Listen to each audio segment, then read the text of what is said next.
Code blue, ICU 1103. The monitor stutters, then goes flat. Theo crushes Damien's hand as Valerie presses her palm to the glass. The paddles rise. Clear, and the whole world holds its breath. Before we dive in, make sure to hit subscribe, tap like, and share this video. The more voices we reach, the louder these stories become. The airport at dusk hummed like a tired machine, conveyor belts clicking, wheels stuttering across tile, a chorus of boarding calls that never learned to whisper. Damien Cole stood by a pillar with a paper cup of burnt coffee and told himself to keep his head down. He didn't like airports. They turned people into luggage, tagged, scanned, moved along. If you stared long enough, you could watch dignity get shrink-wrapped. He noticed her anyway. She was at the self-service kiosk with a little boy in a dinosaur hoodie pressed to her leg. Thick, curvy, the kind of beautiful that wasn't about angles but gravity. How fabric curved around a hip. How a sweater learned someone's shape. How a mouth trembled when it was trying to be brave. Her dark blonde hair was scraped into a messy bun that had surrendered hours ago. Mascara smudged into soft half-moons under blue eyes. The screen in front of her flashed card declined in a red that felt mean. "I'm sorry," the kiosk attendant said, like she'd said it 100 times today. "You can call your bank and—" "I did," the woman said, voice cracking.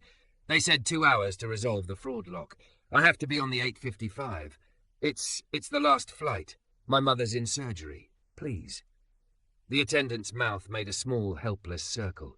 People behind them shuffled, annoyed at the full stop in a place built for motion. Damien took a sip of coffee and tasted ash. He saw the boy's small hand curl tighter into his mother's jeans. He saw the way the woman's shoulders lifted and fell like she was trying to breathe through cloth. He saw a version of himself, years ago, standing at a counter that made him feel like he didn't belong anywhere with carpet. He moved before his doubt could talk him out of it. "Hey," he said, keeping his voice low, palms open, like approaching a skittish horse. "Not trying to make anything weird. Can I help?" Blue eyes slid to him, wet, defensive, hopeful in spite of themselves. "It's fine," she lied. "We'll figure it out." "Sometimes figuring it out looks like letting a stranger be kind." The boy peered around her leg. "Grandma's waiting," he whispered. Damien didn't ask questions about whether the story was true. He had a rule. When life is on fire in front of you, you don't demand paperwork from the person holding the extinguisher. He glanced at the departure board, Chicago 8:55 p.m. B12, and then at his own ticket. He could still make his flight after this. The HVC job he was flying to would pay well if he landed it. He would. He had hands that solved problems and a will that didn't quit. He laid his card on the counter. 2 one-ways, he told the attendant softly, nodding toward the woman and her boy. "And if there's a change fee, add it." The woman blinked like she hadn't understood English. "I can't let you do that." "You can," he said. "You're going to pay me back someday by breathing easier in the universe. Deal?" Her mouth trembled into a laugh that wasn't a laugh. "Who are you?" she asked, almost to herself. "Damien." "Val." She stopped, swallowed, began again. "Valerie." The name fit her like a silk tag in the back of a sweater, unshowy, expensive, real. The attendant looked between them, typed, frowned. "There's 1 seat on B12 and 1 on B14 at 9:10, same arrival time. They'll land within 15 minutes of each other." "Put the kid on B12, Damien said before Valerie could decide to relinquish that seat. "I'm guessing he's the one who needs to be in the same city as fast as possible." Valerie shook her head sharply. "No, we stay together." "Then both on the 9:10, the attendant said, relief a small exhale. "Gate B14. Damien nodded. The total flashed. He didn't let himself react. Money meant something. It just didn't mean everything. He held the machine steady while Valerie's hands trembled signing, then turned the screen away from her so she didn't have to look at the unkind numbers. "Thank you," she whispered, like the words were thin glass she didn't want to drop. "Don't thank me yet. You still have to make it to the gate." The kiosk spat out paper like it resented being helpful. Valerie gathered the tickets and pressed them to her chest, breathing like she'd been underwater and just surfaced. She bent to the boy. "Theo, can you say thank you?" "Thank you," Theo said solemnly. He had big eyes that noticed everything and a cowlick that refused to obey gravity.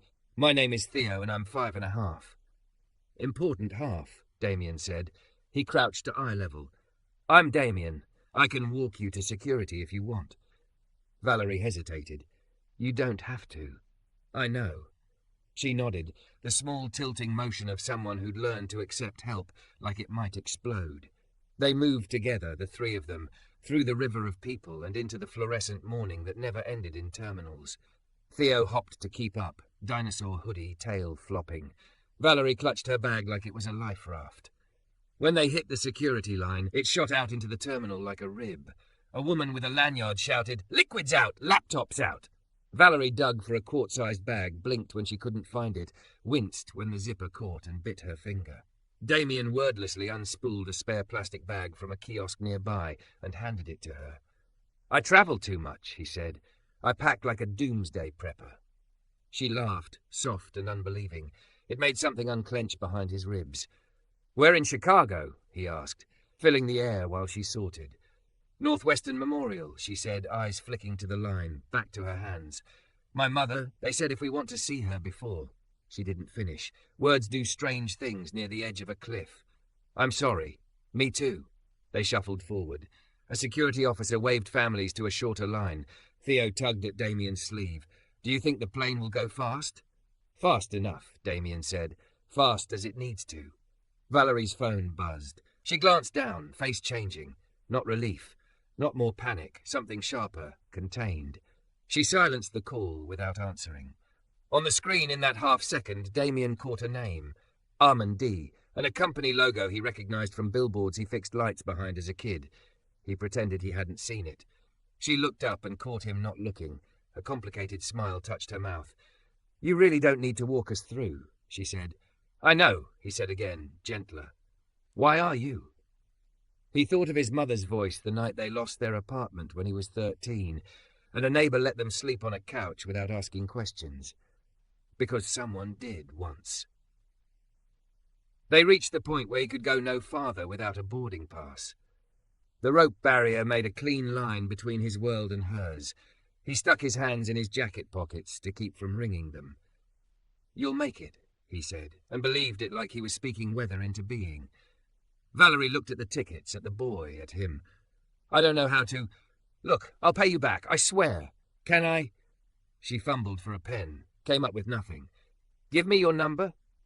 Damien hesitated. He had seen good intentions vanish into the ether more times than he could count. He didn't need repayment. He didn't want the math to cheapen what this felt like, two strangers choosing each other for an hour. But he also didn't want to be arrogant about what people needed to feel okay with being helped. He pulled his phone out and typed a contact, then held it for her.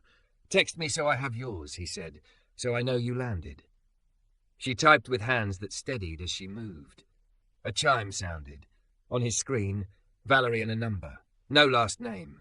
"Valerie," he repeated softly, like a test he wanted to pass. "Travel safe." She stared at him for a second longer than strangers do.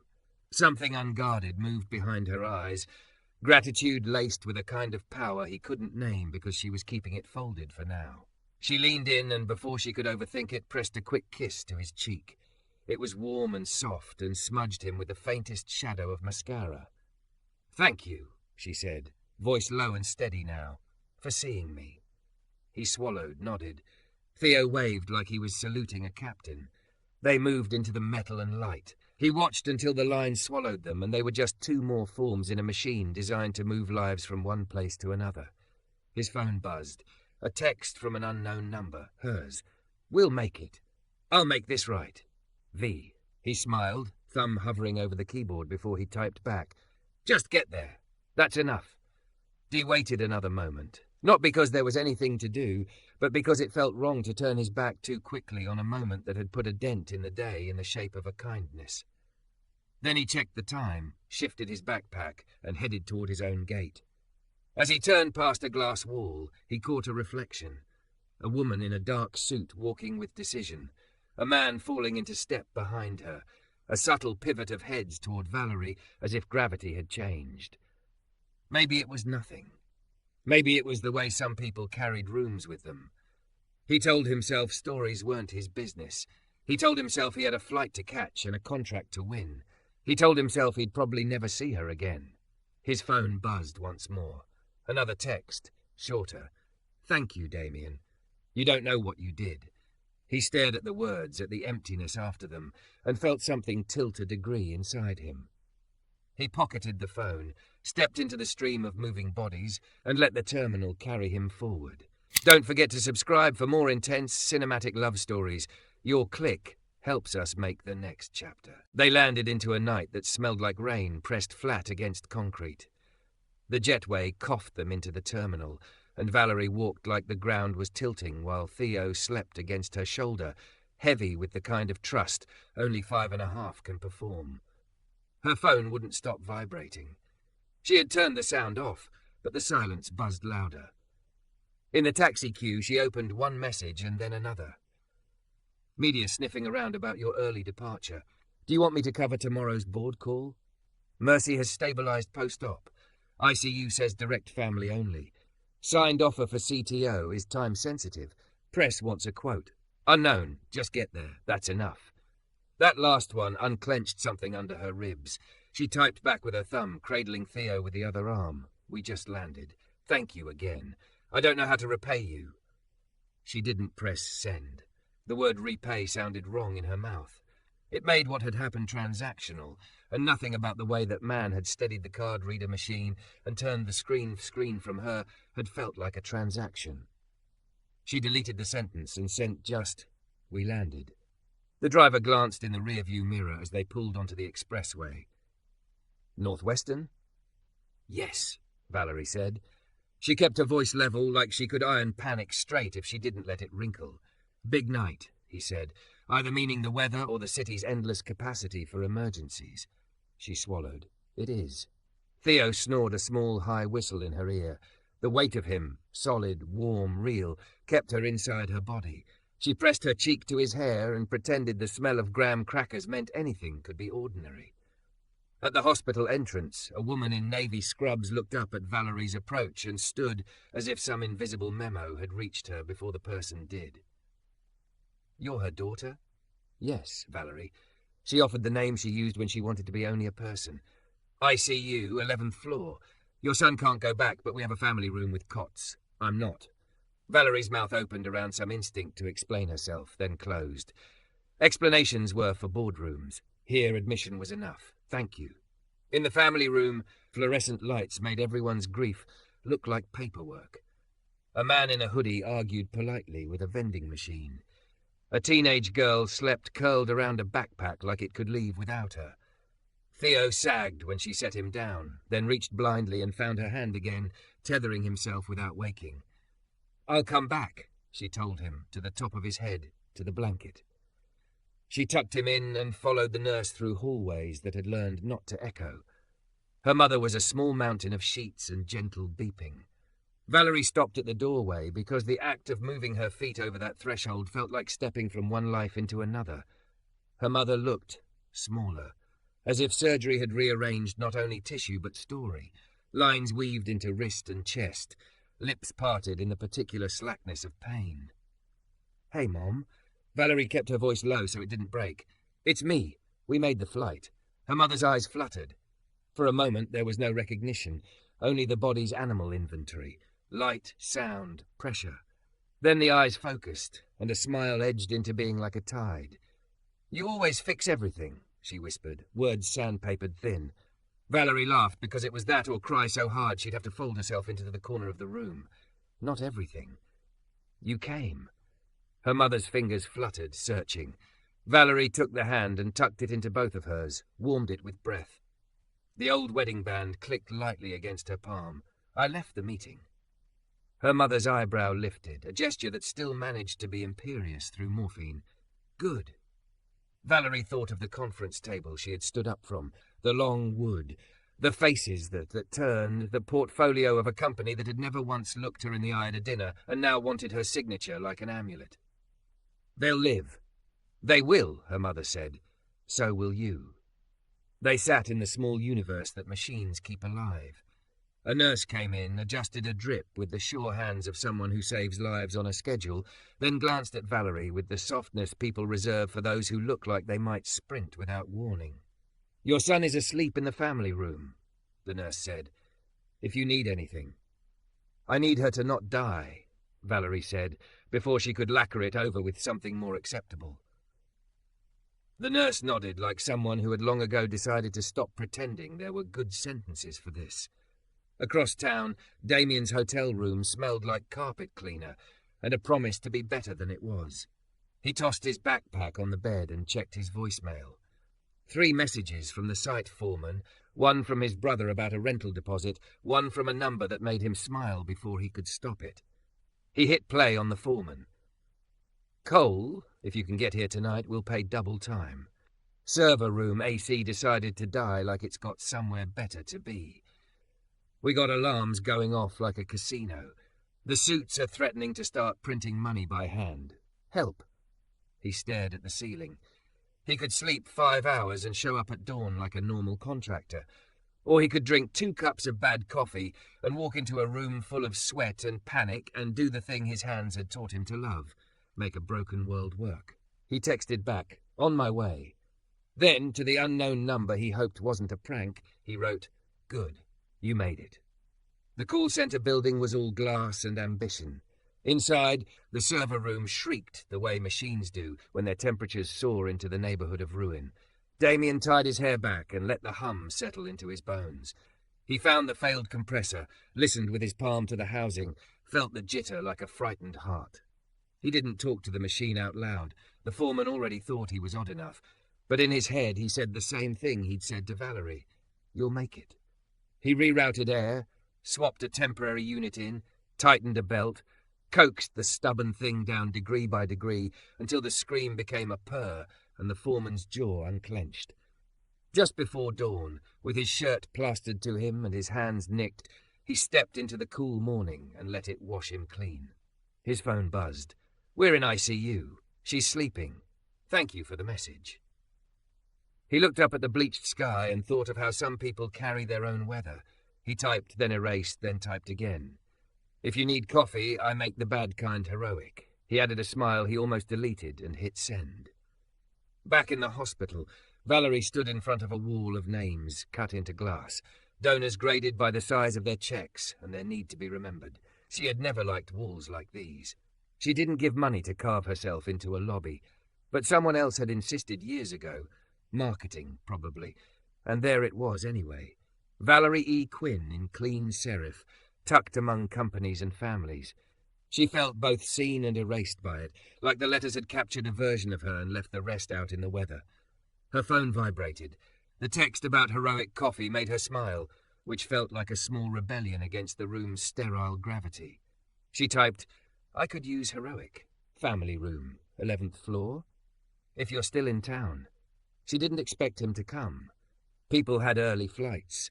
People had jobs that didn't bend around the curve of someone else's day. She poured water into a paper cup anyway and held it without drinking, as if cupping heat could fool her body into feeling less cold. He arrived 20 minutes later with 2 cups from a machine that believed in itself. He looked different without the terminal around him, tired in that honest way tired people are when they've done something hard, eyes bright despite it. He handed her a cup. "Long night," he said. "Long life," she said, and they smiled like they'd met at the exact coordinates where small talk isn't a waste but a bridge. They sat on plastic chairs designed to remind you not to stay. They didn't fill the silence with the biography dump of strangers.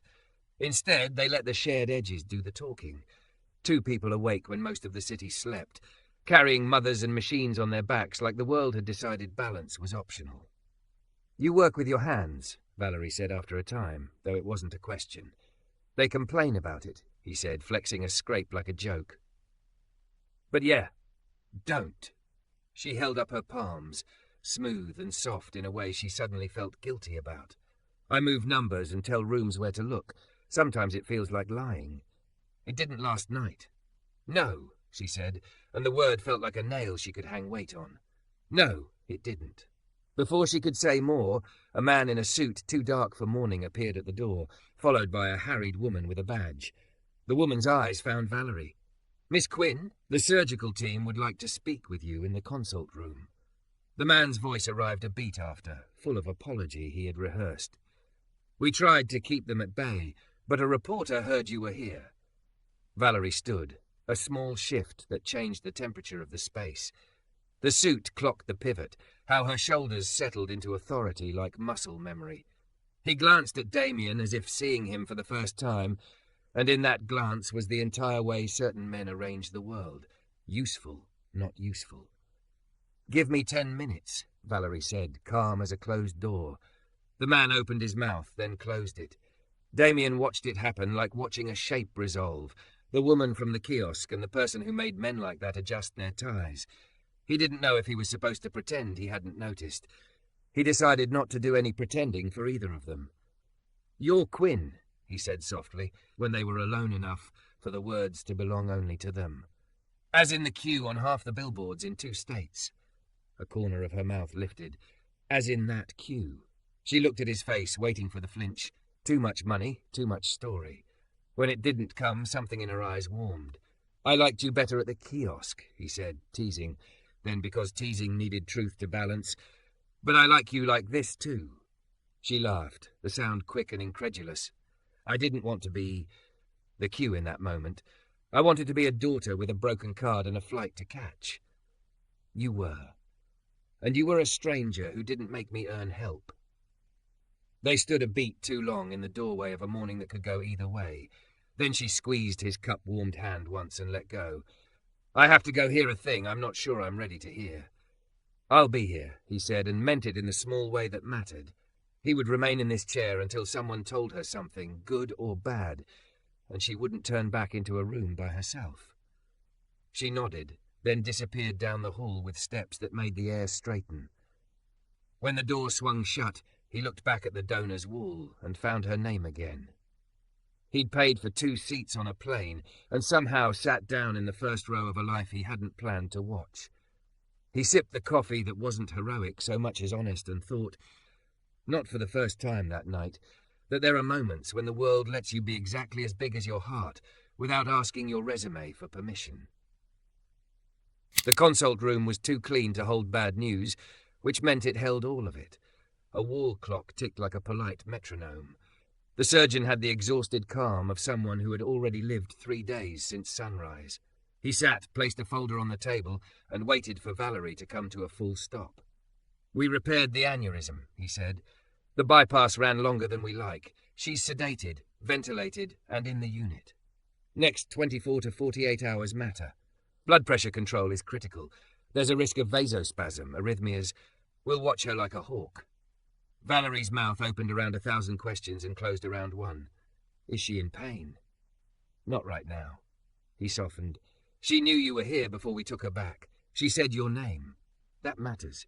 Something in Valerie's spine yielded, the way a bridge gives just enough to keep from breaking. "What can I do?" "Rest so you don't collapse in her room. Let us do our job." He slid a consent for possible transfusion and a release for media restrictions across the table. "And tell us who can know what." "Family only," she said, voice steadying on each word like stepstones. She signed, initialed, handed back the forms with the precision of someone who lived entire lives in documents. The surgeon squeezed her shoulder, the human permission slip no one ever denies. When she stepped into the hallway, the hospital's hum hit her like weather. The PR woman in the doorway inhaled to speak. A man in a dark, fitted suit, Armin, hovered behind, eyes scanning for fires he could name and own. Beyond them, Damien stood, exactly where she'd left him, a cup in one hand, a patient she hadn't earned in the other. "How is Mercy?" he asked, quiet enough that the question didn't bruise. "Alive," she said, and let the word hold both gratitude and the cliff's edge. "They fixed what they could. The next 2 days." He nodded, as if she'd given him the blueprints to a house the storm might or might not spare. The PR woman, Sasha, her badge said, leaned in. "Miss Quinn, sorry, 2 quick things. 1, the press learned you're here. Security is holding them at the main entrance.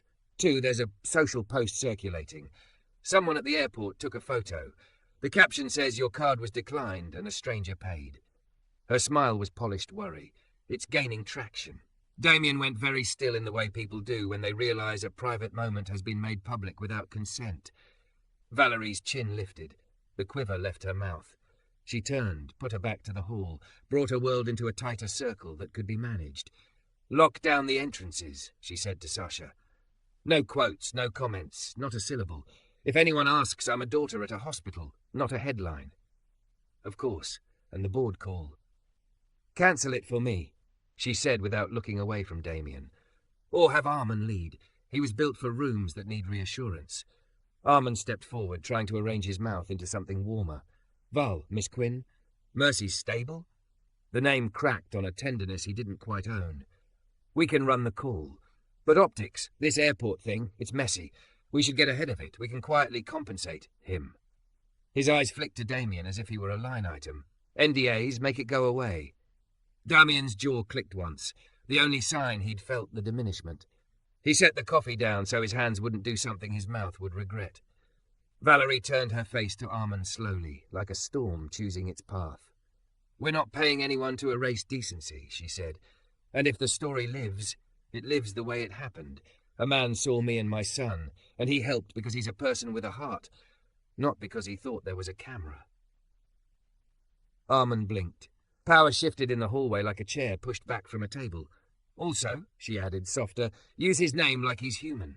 Damien. Armand recalibrated, a skill he'd honed in rooms that made and unmade people for a living. Of course. He angled a look at Damien that tried to be respectful and landed somewhere near wary. Damien, thank you. On behalf of... Don't, Damien said gently. On behalf of you isn't the same as on behalf of her. She already said what she needed. The moment could have curdled. Instead, Valerie cut it clean. Sasha, take Theo to the cafeteria for pancakes. He'll pretend he isn't hungry and then demolish them. I'll meet you in 15. Actually, Damien said, and the hallway's churn faded as he turned toward usefulness, the line he trusted. If you want, I can take him. I've got a black belt in airport pancake diplomacy. Valerie's relief was immediate and naked. Would you? Gladly. They found Theo in the family room, curled into the cot, mouth open, a small puddle of drool on the institutional pillowcase.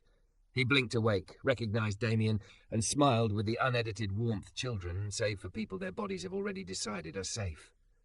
Dino pancakes? Damien asked. Theo sat up so fast he swayed. Do they roar? They will when the syrup hits. In the cafeteria, the smell of burnt coffee and bacon that had lost the plot filled the air. Theo concentrated on cutting a pancake into something that looked vaguely like a T-Rex. Damien helped with the serrated part, let Theo do the rest. He didn't talk at the boy. He asked about dinosaurs, and Theo unfurled facts like flags. Behind the talk, there was a thin, taut wire of fear. Grandma, planes, a hallway where grown-ups used quiet voices. My mom cries in the bathroom, Theo said suddenly without looking up. She thinks I don't know. I cry in my truck sometimes. Damien said as if they were trading baseball cards. It's private, and the radio doesn't tell. Theo nodded like that made the maps make sense. Do you think Grandma is brave? I think she's stubborn, Damien said. Brave and stubborn are cousins. Theo chewed, thinking. My mom is stubborn. Then your grandma doesn't stand a chance. They returned to the 11th floor with syrup on their sleeves and a truce with the day. Valerie stood by the window, phone dark in her hand, shoulders in that place between armor and surrender. When she saw Theo's sticky face, she laughed, the exact sound a locked room makes when a window is cracked. Traitor, she told Damien, mock solemn. You lured him with carbohydrates. I respect a high glycemic strategy, he said. It's not glamour, but it works. Armand appeared again, a shadow that thought it was a shepherd. Val, Miss Quinn, Press has moved to the ambulance bay. We can sneak you down the service corridor if you want fresh air. I want to sit with my mother, she said, and I want everyone who works for me to stop acting like I'm an asset on fire. He bit back his retort, glanced at Theo, recalibrated again. Understood. He turned to go, then hesitated. For what it's worth, this airport thing? The comments aren't cruel. People like it. They think it makes you... human. Valerie's lips pressed together. I didn't know I needed a trend to qualify. After he left, the unit quieted into its steady, miraculous work.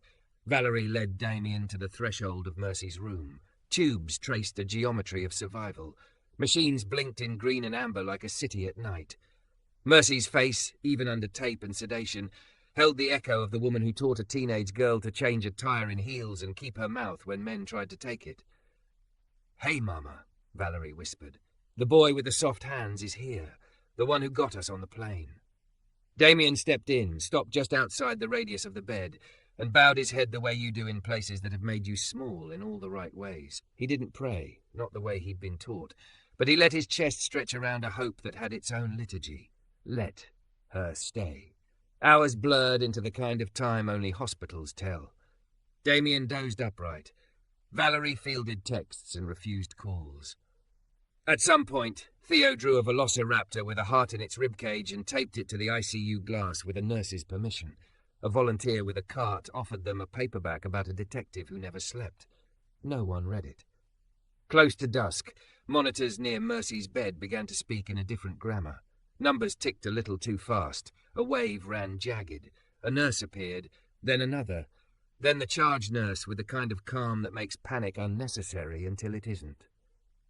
"What's happening?" Valerie asked, her voice so low it was almost silence.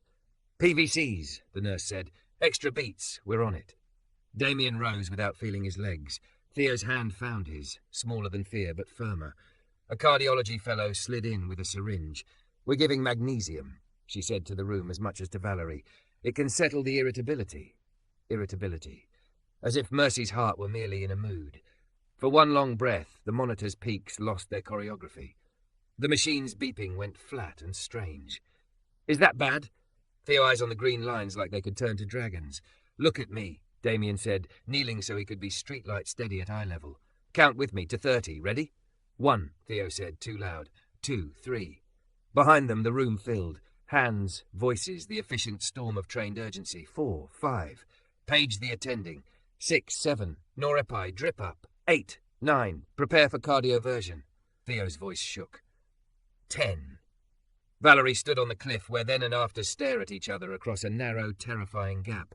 She pressed her palm to the glass and didn't blink, as if her eyes were the only bridge left. 11, Damien whispered, and the monitors drew a line he didn't want to recognize, and the nurse's voice cut the air. "Code blue, ICU 1103. The room cracked open around the words, bodies moving in a choreography that had been practiced too many times. A crash cart arrived like a red punctuation mark. The fellow's hands were already at the bedside, adhesive pads pressed to Mercy's chest with the certainty of ritual. "Charging to 150, someone said. Theo's counting hiccuped. 12. Clear. The shock wasn't a sound so much as a thud the air remembered. Mercy's body arced, then fell back, sheets whispering. The monitor spat out a string of peaks that didn't know what they wanted yet. 13, Damien said, because the only thing he knew to do was give the boy a job to hold. 14. Sinus? The fellow asked, eyes on the green lines. Still irregular. Charging to 200. Valerie didn't move. She had pressed her palm to the glass and become a fixed point, the way mountains are not stoic so much as patient. 15. Clear. This time, the rhythm stumbled, caught itself, tried again, then settled into something the room had been begging to hear. A collective breath let go. Back, the fellow said softly, as if speaking to someone who had wandered. Stay. The code team dissolved with the same efficiency with which it had gathered. The attending stepped to the window to meet Valerie's eyes. "She's with us," he mouthed, then came to the door. Arrhythmia responded. "We'll keep her sedated and monitor closely. You did nothing wrong by standing there. Sometimes the only medicine left is a daughter's name in the air." Valerie nodded once. The permission to breathe was heavier than the panic had been. She turned, found Damien and Theo, and folded both of them into an embrace that was clumsy and perfect. Theo's helmet of hair under her chin, Damien's shoulder solid under her hand. When she pulled back, her mascara had remembered it was water-soluble and didn't care. "I'm sorry you had to see that," she whispered to Theo. He shook his head. "Grandma's stubborn." Valerie laughed on a broken exhale. "She is." Evening draped itself over the city like a blanket while the unit stitched itself back together. Nurses floated in with the competence of people who had made peace with both miracles and their absence. Theo fell asleep again in a chair, his hand still in Damien's like he'd dropped anchor. Valerie pulled a blanket over both, then stood at the window and watched the lights click on in neighbouring towers. So many rectangles of other people's stories. She could feel the press outside and the orbit of work spinning without her, but those planets had moved farther out. Here was the only gravity she answered to. Her phone buzzed. She ignored it, then looked anyway out of the habit that had built empires. The lock screen showed a photo, the one from the airport, grainy and unfairly intimate, captioned like a parable. 1 million likes, 1,000 hot takes. In comments, strangers argued about whether this made capitalism kinder or simply better at PR. One reply, highlighted by the algorithm's cold attention, made her blink. It was from someone whose opinion had once been the weather she lived under. "Mom, looks like you taught someone to stop and help. Proud of you." M. Valerie smiled at the initials, the way mothers sign like their names are already in your mouth. She tucked the phone away and crossed to Damien. He was watching Theo sleep with the awkward tenderness of someone who hadn't planned on being necessary today and was glad to be. Up close, she could see the nicks on his knuckles, the fatigue at the corners of his eyes, the quiet in him that didn't need an audience. "You stayed," she said. He shrugged. There was syrup debt to work off. "You could have gone." "I could have," he said. "Didn't want to."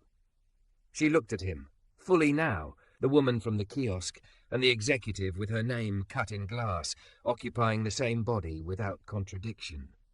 The sweater pulled over generous curves, the jeans hugging her, the mouth that made men believe they'd come up with an idea she'd placed in the room an hour ago. Beautiful, yes. Also present, which is rarer. "I don't know how to repay you," she said, and this time the word didn't feel transactional. It felt like an attempt to name a truth. "And before you tell me I don't need to, I know, but I want to meet you where you live, not just where you showed up for me." He rested his forearms on his knees, thinking. "Okay," he said, "then when this is not a knife at your throat, let me take you and Theo to a ball game. Cheap seats, sticky floors, hot dogs that regret themselves. You can heckle like a queen. I want to see you in a world where nothing is asked of you but to be loud when a bat meets a ball." Her laugh was a soft astonishment. "Deal. And," he added, a little sheepish, "I could use advice on a thing, if you ever want to be bored. I've been thinking about formalizing my shop. I've always been Damien with a truck. Maybe it's time to be a business. I don't know where to start that isn't YouTube and fear." "There are worse accelerators," she said, eyes warming. "When the world isn't on fire, I'll draw you a list that doesn't include predatory lenders and buzzwords." They sat with the small, strong promise glinting between them like a coin no one would spend. In the morning, Mercy opened her eyes like someone lifting a window shade. She was still intubated, still tethered, but there was a spark, a person peeking out from under all the hardware. A nurse called for the attending. Another called for Valerie. "Hey," Valerie breathed, stepping into the room as if her feet were being asked to walk on the surface of a lake. "You're here." Mercy's eyes shifted to her, and then, with surprising precision, to Damien behind Valerie's shoulder. Mercy's brow tugged, questions forming around a tube she couldn't fight. "This is Damien," Valerie said, understanding what the eyes asked. "The man at the airport, the reason we made it." Mercy blinked, once, deliberate. "Stubborn," Damien said, feeling foolish and holy in equal measure. "Welcome back." By afternoon, they trialled Mercy off the ventilator. By evening, she was breathing with the help of masks and will. Words were rationed, but she spent them like a wise woman. Water, Val, boy, stay. The ICU doors didn't let in much, but the unit's culture, like any village, knew how to make room for family that weren't related yet. Outside, the crowd thinned. The hospital issued a single line. No comment. The story reshaped itself as stories do, finding new hosts. By nightfall, an elderly man in Ohio had gone viral for leaving hot coffee on his porch for emergency crews. The world's attention did what it always does, wander. On the third morning, with Mercy sitting up and complaining about hospital eggs like a champion, Valerie finally let herself be escorted to the lobby by Sasha for 10 minutes of air that doesn't smell like antiseptic. They chose a side door away from cameras. Even so, a young reporter found them, earnest and breathless. "Miss Quinn," she called, jogging, recorder already out. "Just one question. What do you want people to know about what happened at the airport?" Valerie stopped. She was tired of being chased, but she wasn't tired of telling the truth. "That kindness works without context," she said. "That we're all made of moments we didn't earn, and that a stranger paying for a ticket is not a brand strategy. It's a person, that's all." "And the stranger has a name," Valerie said. "Damien. He's not a story. He's a man with a truck and soft hands who kept my son from being afraid for 3 days. Don't make him a symbol. Let him be human." The reporter blinked, recalibrated, nodded. Sometimes the lesson sticks. Sometimes it doesn't. Valerie couldn't manage the outcome. She could only manage the offering. When she returned to the unit, a bouquet waited on a chair. Wildflowers, the kind that looked like they decided to be beautiful without anyone's permission. There was no card, only a folded invoice, 2 one-way tickets, time-stamped, a sticky note stuck to the corner in a careful blocky scrawl. Settled. Damien found it later and laughed. "You paid me back." "Just the plane," she said. "The rest, I'm in your debt. I'll be paying it down at a ballpark. Bring the dinosaur expert," he said. "We'll need his analysis of the mascot."